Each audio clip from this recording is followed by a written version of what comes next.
My name's Jay Westbrook, aka the Black Beer Baron. I am one of the co-creators of Harold's 83 Honey Ale, as well as the brewer of Even Springs Gold and Summer 54.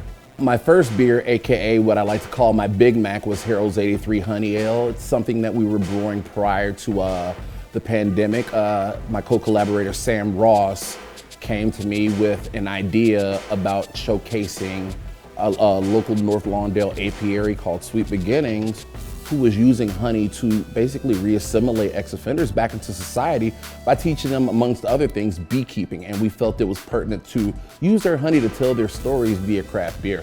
You know, without Haymarket, none of this is possible. If Haymarket hadn't reached out to our mutual friend and expressed an interest in a minority brewer or bartender, I wouldn't be here.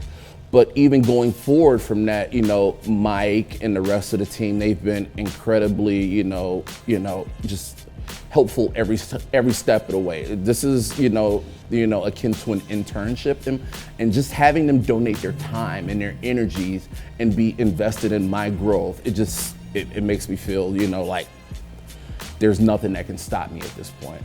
My role is to be a beacon of diversity, equity, and inclusion. There are over 8,500 craft breweries in this country. Less than 1% of them are Black owned. As we speak to staffing and employees, there are only 4% Black employees in these craft breweries. And so I just feel like it's very, very pertinent that the industry becomes a little bit more reflective of its consumer base. And that's not just speaking to African Americans, that's not just speaking to Black people, that's speaking to women, that's speaking to LGBTQ, that's everybody, all inclusive, everything. Personally, my goal is to just keep creating really, really dope beer and, shining light and love on individuals and organizations who, again, may not be afforded these opportunities on their own, whether we're talking inside of craft beer or outside of craft beer. So there's definitely a philanthropic aspect to what I'm doing. We like to call it purpose-driven beer.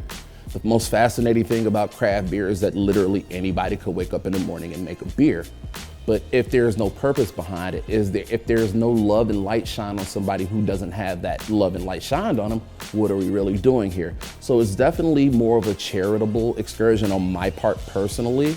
But again, at the end of the day, I really just want to make good beer, because none of that's possible unless you're putting something really good and cold in front of someone. My biggest thing is just the expansion of the craft beer community. We don't want those to be empty words. Whether you're interested in brewing, whether you're a graphic designer, whether you make glass, whether you're a market, there's a space in craft beer for everyone. Even if you just that cat that want to sit down at the end of a long week, let his hair down, and have a cold beer. There is literally space in this game for everybody, and that's what my biggest thing is.